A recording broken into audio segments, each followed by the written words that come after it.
What's going on, my friends? Cubs fan Han here for yet another Star Wars Galaxy of Heroes video. And my friends, today we're going to talk about one of the most important things in Galaxy of Heroes, and that is relics. I mean, these things are probably the most important thing in the late game, and it's really shocking to me that we actually don't talk about them more on a YouTube perspective in terms of how to prioritize these, some farming tips for relics. And so today I'm going to be giving you 5 tips and tricks that you may not know about how to approach relic farming. Now, some of these things here were actually pretty mind-blowing to me as I did research on this. I learned a few things. I had a few tips that I wanted to share with you guys already, but I started reaching out to some other people who are playing the game, and I thought, oh my gosh, I did not realize that. I'll talk to you guys a little bit about what those things are.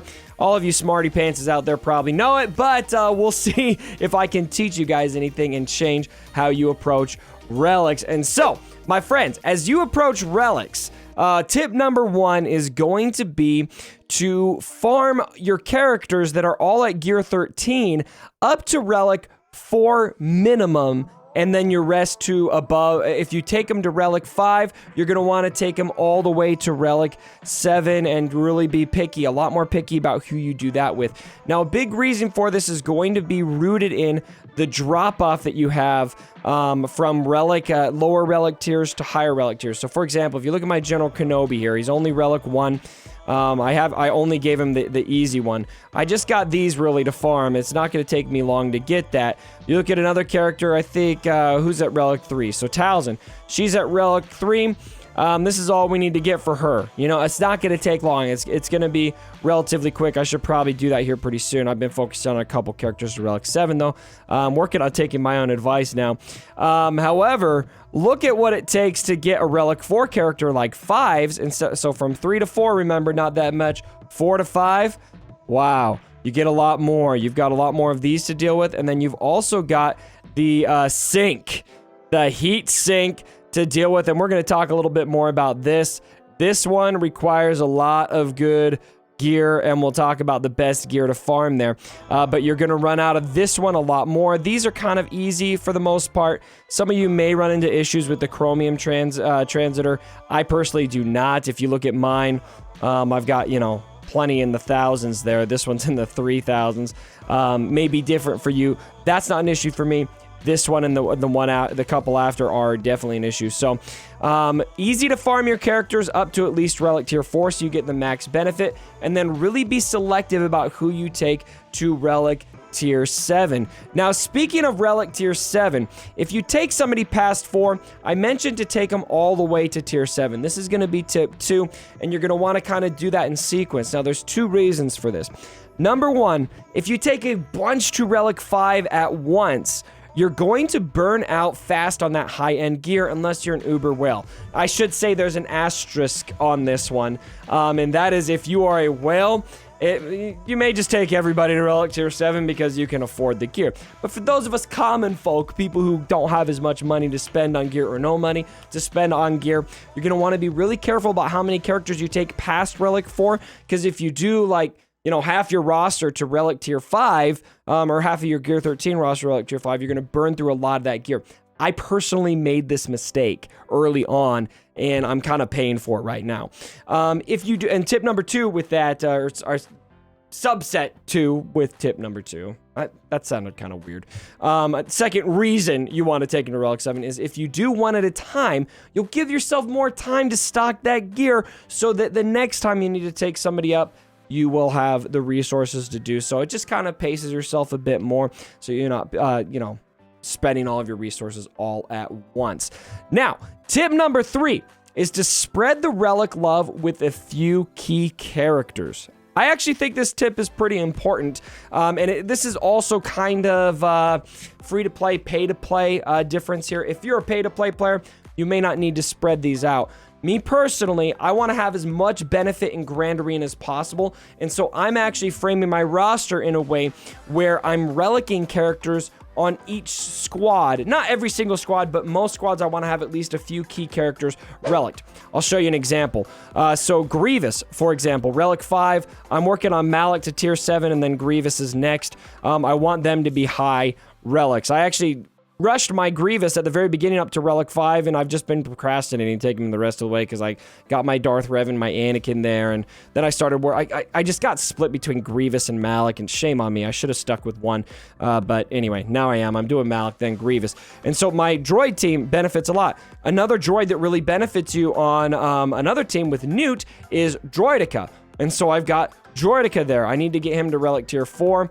Once I finish Malak's Tier 7, I'm probably going to do that as well before I work on Grievous. Because that, again, 3 to 4 doesn't really take that much. I could probably even do that before. Yeah, I don't know. It's tempting. Oh, it's tempting. Maybe I'll just spend an arena payout on that. I don't know. We'll see. But anyway, I've got him there. I've got my Geonosian squad.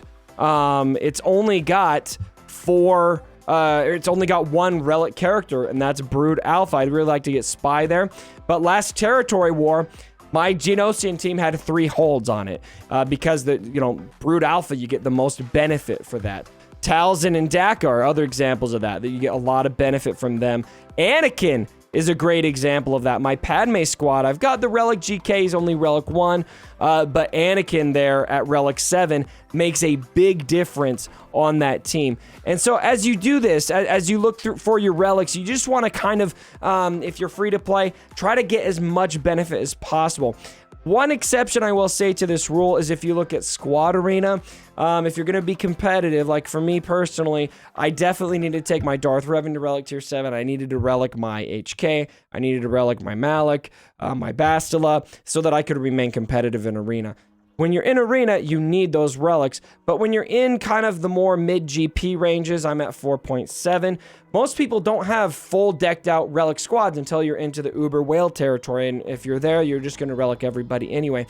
If you spread that out onto most teams, you'll get more benefit from your relic choices. This is my opinion. Some people may have a different take. They may do squad at a time. I have personally found a lot of benefit going, just picking key characters in each squad, especially the more impactful squads that you saw that I chose there, so that I can maximize my Grand Arena impact. Definitely a Grand Arena strategy, and last round of Grand Arena, I only lost 1 match, hit Kyber League. I'm pretty happy about that in Division 1. All right, let's get to tip number 4, and this roots in how you farm your heat sinks. That's the new piece that they add at from Tier 4 to Tier 5. Mark III projectors are your friends. Now, my friends, this is the thing that I did not know when I looked at this. This kind of blew my mind, I'm just going to be honest with you. So if you go into, let's actually look at the scavenger. I think we can do it this way, because I just spent one of these on Malak. So here's your heat sink right here. By far, the best investment on this is going to be your Mark III projector. Now, it is worth noting that it takes, if you give 20 of these salvage to this heatsink, you will get 5 heat sinks for it, Rhodium heat sinks. However, if you give simply 1 crafted piece of a projector, it won't let me do it because I don't have it, you'll get 10. A fully crafted Mark III projector is it's 20 salvage. And so for 20 salvage, if you just take the time to go in, find a character. So what I would recommend doing is find a character that needs it. So my Paplu needs it. I can go into Paplu right here. If I go into Paplu, then I can find where he needs it. Where is it? Right here. If I've got the 20 salvage, craft it. Then go back. I don't want to give that to Paplu right now. Sorry, Ewoks. You're on the back burner. And then I can use that and get double the heat sink for that. That is the best way by far to farm your heat sinks, ladies and gentlemen. It just gives you the best value, the best bang for your buck. So I definitely recommend doing that. I did not realize that. I had actually been using salvage. I never took the time to notice it. So pay attention to those exchange rates. I think that's probably the biggest one that you definitely want to watch out for. All right, tip number 5. And this deals with the Electrum Conductor. This one is the tier above the heatsink, and you really do not want to miss your Sith raids for this. Now, there are a couple other ways to get the gear that is in here. For example, the Shard Store, you may want to take advantage of that, although a lot of the gear you get in the Shard Store, you need a lot of it to get any exchanges for that. However, The Sith raids and your, I believe, territory wars and territory battles are going to give you this gear. Participate, participate, participate, because that's where you're going to get that gear, and it's very hard to get a lot of it otherwise. If you go in here and look, for example, we'll go back into the scavenger. Let's go to our Electrum Conductor. So I've got some here, but if I need some more of this guy, find him. I'm going to have to farm it on a 10 energy node, and it's all available there. There are a couple of these that are available on a 10 energy node, but again, you need a lot of this gear to get advantage, and I would not recommend buying it from Guild Event Store unless you've got your 7-star gas already. You can farm it there, but a lot of that's, again, all of this, Territory War, Sith Triumvirate Raid, Republic Offensive, that's where you're going to want to kind of find a lot of that, and look at how many of these you need. I'm going to give 5 of these. That got me 1. So to get, I mean, how many do I need for this next tier? Let's see here. We'll look at a character here, Malik, for example. So he's going to need it, right? So you need 20 of these. I've got 20 right now, but if I'm going to craft 20 more, I mean, how many is that going to take to get 20? 100?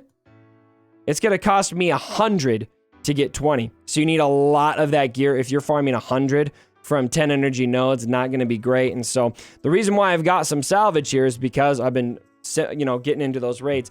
Now, obviously, it would be ideal if you could get first place in raids, you know, all of that, and be in a guild that's getting the best. But I would just recommend, at a minimum, be participating at a minimum. Hit join. In my guild, personally, there's just so many people hitting top, you know, damage numbers. I just hit join.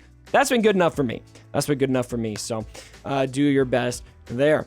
All right, ladies and gentlemen, those are my 5 tips and tricks. Now, this is just the start. I want you guys to fill up the comments below. What are some other relic farming tips and tricks you guys have learned as you've been farming relics? Let me know, and we can all learn together here. These are 5 that really helped me, though. Some that I was already doing, and especially that Mark III projector one. Learned a little bit while I was making this video. That was kind of, dang, I don't know how I didn't know that before. I'm sure a lot of you guys knew that. My brother and a couple patrons actually told me about that. Some patrons were telling me about it, Mall Pills in particular. And then I told my brother about it, and he's like, dude, you didn't know that? What the hell? Like, where have you been? He's like, this is your job. Oh my gosh. Anyway, ladies and gentlemen, I hope you guys enjoyed the video. If you did, go ahead, leave a like on the video. I'd very much appreciate it. Thanks again for joining me, my friends. And as always, my brothers, don't forget. Sorry about the mess.